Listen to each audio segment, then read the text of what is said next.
Hello दोस्तों, आप लोग मुझे इंस्टाग्राम, फेसबुक और ट्विटर पे भी फॉलो कर सकते हैं, जहां रेगुलर कंटेंट के साथ साथ आपको मिलेंगे कुछ मज़ेदार अपडेट्स और bonus content. Links in description.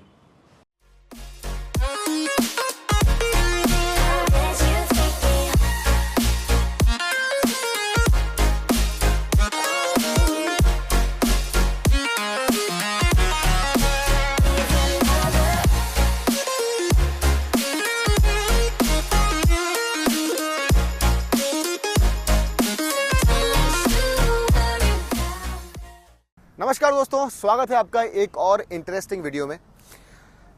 अक्सर मेरे दोस्त मुझसे एक बहुत ही महत्वपूर्ण सवाल पूछते हैं। ये जो सब 4 मीटर कैटेगरी है, यहाँ पर बहुत गाड़ियाँ बिक रही हैं और सब 4 मीटर एसयूवीज में तो मानो आग लगी हुई है। यहाँ पर हर आदमी जो कि एक रीजनेबली प्रैक्टिकल फैमिली कार खरीदना चाहता है, वो एक सब 4 मीटर गाड़ी ढूंढ रहा है। और इस सेगमेंट की जो लीडिंग 2 कार्स हैं, Hyundai Venue और मारुति सुजुकी ब्रेज़ा, इसमें से कौन सी कार चूज़ की जाए, इस बारे में सवाल बहुत बार मुझे मिलते हैं। तो आज इस वीडियो में मैं आपको बहुत ही क्विकली, मैं ज़्यादा डिटेल्स में नहीं जाऊंगा, लेकिन ऊपरी तौर पर आपके सारे संदेह जो हैं उन्हें क्लियर करने की कोशिश करूंगा कि दोनों गाड़ियों में से कौन सी गाड़ी में क्या एडवांटेजेस हैं, कौन सी गाड़ी में क्या डिसएडवांटेजेस हैं और ओवरऑल किस तरह के शख्स को कौन सी गाड़ी खरीदनी चाहिए। यहाँ पर हमारे पास वेन्यू खड़ी है और ब्रेज़ा मैंने कुछ वक्त पहले चलाई थी। प्राइमरीली जो फीचर्स हैं और जो seat of the pants experience है वो मैं आपके साथ शेयर करूंगा। यहाँ पर ये जो गाड़ी है वर्सेस ब्रेज़ा, डायमेंशंस की अगर आप बात करें तो दोनों ही गाड़ियों का जो व्हील बेस है ये सेम है। लेंथ सब 4 मीटर गाड़ियों की ऑलमोस्ट सबकी बराबर होती है, तो वहाँ पर भी कुछ बहुत ज़्यादा डिफरेंस नहीं होता है। लेकिन ब्रेज़ा इस गाड़ी से ज़रा वाइड और ज़रा ऊँची ज़रूर है। लेकिन क्या ये ट्रांसलेट होता है इंटीरियर स्पेस में, ये ज़रूरी नहीं है। अगर आप कुछ इंपॉर्टेंट पैरामीटर्स देखें, जैसे कि अगर आप बूट स्पेस देखें, जो कि मेरे ख्याल से बहुत इंपॉर्टेंट पैरामीटर है, तो वहाँ पर वेन्यू को एडवांटेज है। जहाँ वेन्यू में आपको 350 लीटर्स का बूट स्पेस मिलता है, वहाँ ब्रेज़ा में 328 लीटर्स का बूट स्पेस है। तो ये एडवांटेज जो है वेन्यू के साथ है। अगर आप स्टाइलिंग की बात करें तो ऑफकोर्स स्टाइलिंग जो है वो बड़ी पर्सनल चीज़ है।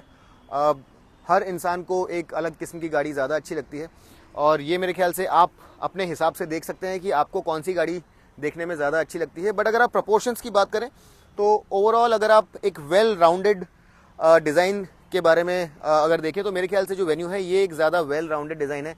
जो इसका पुराना वर्जन था वहाँ पर ये गाड़ी ज़रा हैचबैक जैसी लगती थी, लेकिन जब इसको अपडेट किया Hyundai ने तो इस पैरामेट्रिक ग्रिल के साथ, इस नए हेडलैम्प डिज़ाइन के साथ, और सबसे बड़ी बात पीछे जो LED क्लस्टर है विद द कनेक्टिंग लाइट, उसके साथ उन्होंने इसे काफ़ी खूबसूरत बना दिया। तो मेरे ख्याल से दोनों में 19-20 ही सही, लेकिन अगर फ़र्क आप देखें तो मेरे ख्याल से वेन्यू जो है ज़रा ज़्यादा बेहतर लगती है।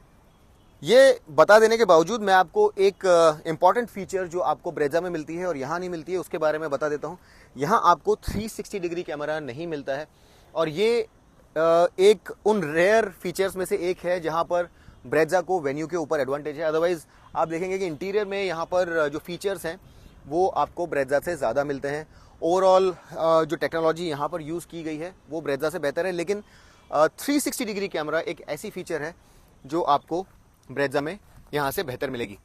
एक और ज़रूरी चीज़, अगर आपको फ्रंट कैमरा चाहिए तो वो देखिए वहाँ पर वेन्यू एन लाइन खड़ी है, जहाँ पर आपको एक ज़्यादा स्पोर्टी सस्पेंशन मिलता है, ज़्यादा स्पोर्टी स्टीयरिंग मिलता है, ऑल 4 डिस्क्स मिलते हैं और आप देख सकते हैं कि वो गाड़ी देखने में यहाँ से भी ज़्यादा प्रीमियम लगती है। तो Hyundai Venue में आपके पास नॉर्मल वर्जन के साथ साथ एन लाइन का ऑप्शन भी है। तो आप फीचर्स के लिहाज से देखें, परफॉर्मेंस के लिहाज से देखें या फिर स्टाइलिंग के लिहाज से देखें, ये एक ऑप्शन आपके पास मौजूद है जो कि आपको ब्रेज़ा में नहीं मिलेगी। और एक बड़ी बात है, क्योंकि कीमत जो है वो भी ब्रेज़ा के नए मॉडल की काफ़ी ज़्यादा है और एन लाइन से भी ज़्यादा है, तो ये ऑप्शन भी आप कंसिडर कर सकते हैं और ये एक ज़रूरी बात है जो आपको ध्यान में रखनी है। चलिए अब इस गाड़ी को हम लोग अंदर से भी देख लेते हैं और ये समझने की कोशिश करते हैं कि दोनों गाड़ियों में क्या क्या फ़र्क है। अब इससे पहले कि मैं इंटीरियर की बात करूं या फीचर्स की बात करूं, एक बहुत ज़रूरी चीज़ जो कि आप में से जिन लोगों को अलग अलग किस्म की गाड़ियाँ चाहिए, अलग अलग रिक्वायरमेंट्स हैं, उनके लिए ज़रूरी है, वो ये है कि यहाँ पर आपको इंजन और ट्रांसमिशन ऑप्शंस कहीं ज़्यादा मिलते हैं। मिसाल के तौर पर यहाँ पर ये जो आप देख रहे हैं ये 1 लीटर टर्बो है विद IMT, और अगर आप चाहें तो इसे डुअल क्लच ट्रांसमिशन यानी ऑटोमेटिक के साथ में भी ले सकते हैं, यहाँ पर आपके पास एक 1.2 litre naturally aspirated petrol engine भी है, वहाँ पर आपके पास एक ऑटोमेटिक है जो कि CVT है। इसके साथ ही साथ यहाँ पर आपको एक 1.2 litre naturally aspirated petrol engine भी मिलता है। तो आप अगर एक सस्ता पेट्रोल खरीदना चाहते हैं तो वो भी ले सकते हैं, और अगर आप डीजल के साथ जाना चाहते हैं तो एक 1.5 लीटर डीजल भी आपके पास मौजूद है। तो उस लिहाज से अगर आप देखने जाएंगे तो जो पेट्रोल डीजल की ऑप्शंस हैं वो आपके पास 3 हैं, उसके साथ ही आपके पास मल्टीपल ट्रांसमिशन ऑप्शंस भी हैं। तो उस लिहाज से यहाँ पर आपके पास एक एडवांटेज है। अब अगर हम इन इंटीरियर्स को कंपेयर करें तो जैसा मैंने आपको बताया कि एक 360 डिग्री कैमरा जो प्रोजेक्ट होता है स्क्रीन पर, और एक HUD यानी हेड अप डिस्प्ले, ये 2 चीज़ें आपको ऐसी हैं जो कि ब्रेजा में मिलेंगी और यहाँ नहीं। लेकिन इसके बाद जो फीचर्स आपको वेन्यू में मिलती हैं वो वहाँ पर नहीं मिलती हैं। और एक बड़ी फीचर जो यहाँ पर है और आजकल के प्रदूषित एनवायरनमेंट में बहुत ज़रूरी भी है, वो है ये एयर प्योरीफायर। और ये एयर प्योरीफायर जो है, यहाँ पे आप नॉर्मल या फिर टर्बो मोड्स एंगेज कर सकते हैं, और ये आपका कैबिन जो है इसे एकदम क्लीन रखता है। इसके अलावा जो इंफोटेनमेंट सिस्टम है ये एक बहुत एडवांस्ड सिस्टम है। यहाँ पर जो कनेक्टेड फीचर्स हैं ये आपको ब्रेजा से ज़रा ज़्यादा मिलते हैं। हालांकि वहाँ पर भी आपके पास कनेक्टेड फीचर्स काफ़ी सारे हैं, लेकिन इंफोटेनमेंट सिस्टम और कनेक्टेड कार फीचर्स के मामले में Hyundai हमेशा से ही लीडर रहा है। और यहाँ पर Hyundai के पास कुछ एडिशनल फीचर्स हैं, जैसे रिमोट इंजन स्टार्ट कर सकते हैं, यहाँ पे एलेक्सा के साथ आप गाड़ी को कंट्रोल कर सकते हैं, इसके साथ ही आप टेम्परेचर सेट कर सकते हैं। साथ ही यहाँ पर जो एम्बेडेड कमांड्स हैं वो रिस्पॉन्ड ज़्यादा जल्दी करती हैं, यानी कि ओवरऑल ये जो सिस्टम है इसका प्रोसेसर ज़्यादा फास्ट है, और ओवरऑल ये इंफोटेनमेंट सिस्टम जो है ये ज़रा एडवांटेजियस है एज कम्पेयर टू जो आपको मारुति सुजुकी ब्रेजा में मिलता है। दोनों ही गाड़ियों में आपको कूल्ड ग्लव बॉक्स मिल जाएगा, वायरलेस चार्जिंग भी दोनों गाड़ियों में मिल जाएगी, सनरूफ भी दोनों गाड़ियों में मिल जाती है। लेकिन अगर आप इंटीरियर क्वालिटी की बात करें और एक प्रीमियम फील की बात करें तो मेरे ख्याल से जो वेन्यू है ये ज़रा ज़्यादा बेहतर लगती है ब्रेजा से, और ओवरऑल जो टच एंड फील है गाड़ी का वो आपको यहाँ पर ब्रेजा से ज़रा ज़्यादा बेहतर मिलेगा। अब बहुत सारे एडवांटेजेस और भी हैं यहाँ पर। आपको इलेक्ट्रिक सीट जो है वो मिलती है, यहाँ पर ब्रेजा में इलेक्ट्रिक सीट आपको नहीं मिलेगी, और ये गाड़ी इस सेगमेंट की अकेली ऐसी गाड़ी है जिसमें आपको इलेक्ट्रिक सीट्स मिलती हैं। यहाँ पर आपको टायर प्रेशर मॉनिटरिंग सिस्टम मिलता है जो आपको ब्रेजा में नहीं मिलेगा। इसके अलावा कॉर्नरिंग लैंप्स भी एक ऐसा फंक्शन है जो यहाँ पर आपको मिलता है और ब्रेजा में नहीं। अगर आप N लाइन के साथ जाते हैं तो वहाँ पर आपको कुछ और भी फीचर्स मिलते हैं। वहाँ पर आपको ड्राइव मोड्स मिल जाते हैं, इको स्पोर्ट और सिटी, जो आपको ब्रेजा में नहीं मिलते हैं, और एक डैश कैम का फीचर मिलता है आपको जो आपको वहाँ नहीं मिलता है। इंटरनल RVM जो है वो भी वहाँ पर इलेक्ट्रोक्रोमेटिक है, यानी कि ऑटो डिमिंग है, तो वो भी एक एडिशनल फीचर है। मैं N लाइन का नाम यहाँ पर इसलिए ले रहा हूँ क्योंकि प्राइसेस अगर आप कंपेयर करेंगे टॉप वेरिएंट्स की तो ब्रेजा जो है काफ़ी ज़्यादा महंगी है, और N लाइन भी उतने प्राइस के अंदर जो है वो इंक्लूड हो जाती है। तो उस गाड़ी के अंदर जो फीचर्स हैं वो भी यहाँ पर मेंशन करना ज़रूरी है। अगर आप पेडल्स की भी बात करें तो वहाँ पर आपको स्टील पेडल्स मिलते हैं, अंदर रेड एक्सेंट्स मिलते हैं, ज़्यादा बेहतर इंटीरियर मिलता है। ये सारे फीचर्स आपको N लाइन में मिलते हैं, और इन्हें भी as an advantage over Brezza बताना ज़रूरी है, क्योंकि ये सारे फीचर्स भी आपको उतने ही प्राइस में मिलेंगे। इसके अलावा अगर आप ऑटोमेटिक वर्जन के साथ जा रहे हैं, यानी कि अगर 1 लीटर टर्बो इस गाड़ी का जो है उसका automatic DCT dual clutch transmission है उसके साथ जा रहे हैं, तो वहाँ पे आपको 7 स्पीड DCT मिलता है, और डुअल क्लच ट्रांसमिशन जो है एक ज़्यादा एडवांस्ड टेक्नोलॉजी है। अगर आप ब्रेजा के साथ जाएंगे तो वहाँ पर आपको 6 स्पीड टॉर्क कन्वर्टर मिलता है। दोनों ही गाड़ियों में आपको पैडल शिफ्टर्स मिलेंगे, तो वहाँ पर ऐसा कोई बहुत बड़ा एडवांटेज नहीं है। हालांकि N लाइन में जो ओवरऑल लुक एंड फील है वो ज़रा ज़्यादा बेहतर है, बट ओवरऑल ट्रांसमिशन आपको वेन्यू में ज़रा ज़्यादा बेहतर मिलेगा। चलिए अब ज़रा पीछे भी देख लेते हैं कि दोनों गाड़ियों में क्या फ़र्क है, क्योंकि वहाँ पर भी एक मेजर डिफरेंस है। अब वेन्यू जो है ये अपने सेगमेंट की अकेली गाड़ी है जहाँ पर आपको सीट रिक्लाइन फंक्शन मिलता है। ये देखिए, आप इसे कुछ हद तक रिक्लाइन कर सकते हैं जिससे कि आपका जो सीट बैक है ये ज़रा ज़्यादा रिक्लाइन हो जाए और आपको लॉन्ग डिस्टेंस ड्राइविंग के दौरान आराम मिले। तो ये एडवांटेज आपको ब्रेजा के ऊपर यहाँ पर ज़रूर मिलेगा। हालांकि ब्रेजा भी काफ़ी खुली गाड़ी है, अंदर स्पेस वहाँ पर भी काफ़ी अच्छा है, लेकिन ये जो फीचर है ये आपको सिर्फ यहीं पर मिलेगा। इसके अलावा दोनों ही गाड़ियों में आइसोफिक्स चाइल्ड सीट माउंट्स हैं और 60-40 स्प्लिट सीट्स हैं। आर्मरेस्ट आपको दोनों ही गाड़ियों में मिलता है। दोनों ही गाड़ियों में बीच में सेंट्रल हेडरेस्ट जो है ये नहीं है।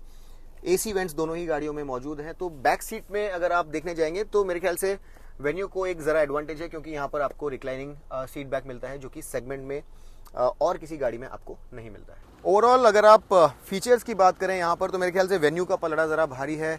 एक दो फीचर्स आपको ब्रेजा में मिलते हैं, बट यहाँ पर जो ओवरऑल सेट ऑफ फीचर्स है प्लस जो ट्रांसमिशन और इंजन ऑप्शंस है वो ज़्यादा हैं।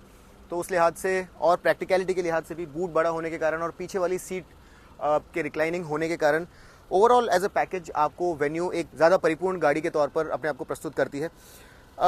लेकिन इन सब चीज़ों के बावजूद अगर आप देखें तो नई ब्रेजा में जो इम्प्रूवमेंट्स किए गए हैं काफ़ी अच्छे हैं और वो अपने सेगमेंट की गाड़ियों को काफ़ी ज़बरदस्त तरीके से टक्कर देती है। वहाँ पर जो डिसएडवांटेज है, पहली बात वो ये है कि वहाँ पर केवल एक इंजन ऑप्शन है और वो इंजन भी बहुत ज़्यादा पावरफुल नहीं है, तो वो एक बड़ा डिसएडवांटेज है। और दूसरी बात, फॉर सम रीज़न मारुति ने उस गाड़ी की कीमत जो है वो बहुत ज़्यादा बढ़ा करके रखी है इस बार, जो कि मेरे ख्याल से एक बहुत बड़ा डिसएडवांटेज है। अगर आप कीमतों की बात करें तो मैं अगर वेन्यू के जो बेस वेरिएंट्स हैं या इनफैक्ट जो एसएक्स ऑप्शन वेरिएंट है उसे भी छोड़ दूं और सीधा एनलाइन की बात करूं जो सबसे ज़्यादा महंगा वेरिएंट है, तो भी ब्रेजा का जो top of the line automatic variant है वो 13.8 लाख रुपीज़ एक्स शोरूम है, जो मेरे ख्याल से काफ़ी ज़्यादा महंगा है। एनलाइन का भी अगर आप top of the line variant देखेंगे, dual tone variant with DCT, तो वो भी आपको 13.15 लाख रुपीज़ का पड़ता है, जो वहाँ से लगभग 65,000 रुपीज़ कम है। और बाकी सारी चीज़ों को मैं अगर दरकिनार कर भी दूं और कुछ एडवांटेजेस जो ब्रेजा की हैं उनके बारे में बात भी करूं, तो भी मुझे ऐसा लगता है कि जो वैल्यू फॉर मनी प्रोपोजिशन है वो आपको वेन्यू में ज़रा ज़्यादा मिलता है। फ्यूल एफिशिएंसी एक ऐसी चीज़ है जो आप में से बहुत सारे लोग चाहते होंगे, तो डीजल वेरिएंट भी अगर आप इंक्लूड कर ले जहाँ पर आपको ज़्यादा फ्यूल एफिशिएंसी मिलती है, तो भी वेन्यू की कीमत आपको ब्रेजा से कम मिलेगी। आप कोई भी वेरिएंट उठा लीजिए, आपको वेन्यू की कीमत ब्रेजा से जो है वो कम मिलेगी। और उस लिहाज से फ्यूल एफिशिएंसी का जो कॉन्वर्सेशन है वो मेरे ख्याल से इनवैलिड हो जाता है, क्योंकि जो डिफरेंस है प्राइस का वो फ्यूल के कॉस्ट कवर कर सकता है और डीजल में आपको फ्यूल एफिशिएंसी वैसे भी ज़्यादा मिलती है। ओवरऑल जो ब्रेजा है उसका पेट्रोल काफ़ी अच्छी फ्यूल एफिशिएंसी देता है। जो 1 लीटर टर्बो डीसीटी है वहाँ पर फ्यूल एफिशिएंसी आपको ज़रा कम मिलती है, लेकिन मैनुअल में भी आपको काफ़ी अच्छी फ्यूल एफिशिएंसी मिलती है वेन्यू में, तो वहाँ पर फ्यूल एफिशिएंसी भी कंपेरेबल है, लेकिन प्राइसेस जो है वो सारा इक्वेशन ब्रेजा के अगेंस्ट कर देते हैं। तो मेरे ख्याल से अगर आपको एक value for money, well balanced, feature rich गाड़ी चाहिए, तो ओवरऑल मेरे ख्याल से विनर जो है यहाँ पर वेन्यू है। लेकिन अगर आपको बहुत ही कंफर्टेबल गाड़ी चाहिए with the Maruti brand name, अगर आपको उनकी रीसेल और उनका जो एक सेल्स नेटवर्क है उसके साथ जाना है, तो आप मारुति सुजुकी को भी चूज़ कर सकते हैं। मैं उम्मीद करता हूं कि इस वीडियो के द्वारा मैं बहुत जल्दी आपको दोनों गाड़ियों में जो जो डिफरेंसेस है वो बता पाया। अगर आपको ये वीडियो अच्छा लगा तो लाइक कीजिए, अपने दोस्तों के साथ शेयर कीजिए, सब्सक्राइब कीजिए मेरे चैनल को, और अगली बार फिर एक और वीडियो के साथ आपके सामने प्रस्तुत होऊंगा। तब तक के लिए अलविदा।